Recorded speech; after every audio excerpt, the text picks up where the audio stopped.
They could no longer stand by and watch. They were convinced that without their teacher, Jesus would never have gained such attention from the crowds. Yet, he showed no sign of gratitude. Instead, he was taking over the very work their teacher had been doing. The people were flocking to him, while their teacher's ministry was losing its strength. Feeling that something had to be done, they went to their teacher and said, "Rabbi, he who was with you beyond the Jordan, to whom you have testified, behold, he is baptizing, and all are coming to him." However, their teacher's reply was not what they expected.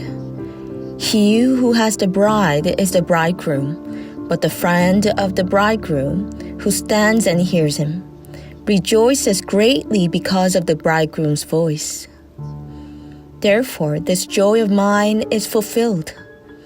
Unlike his disciples, John the Baptist did not envy Jesus. Far from feeling threatened by the growth of Jesus' ministry, he rejoiced all the more. And by reproving his disciples, John the Baptist made it clear that he himself had been sent ahead of the Christ, and that it was they who were to bear witness to this truth. It is a great challenge for a man to gather followers for himself. Yet, it is far more difficult to hand those followers over to another.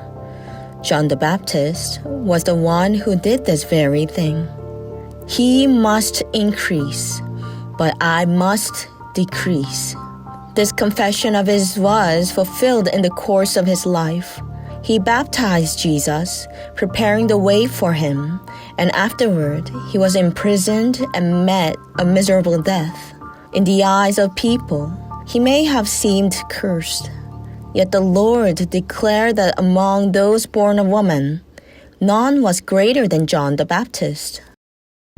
What enabled John the Baptist to surrender himself so completely to the Lord?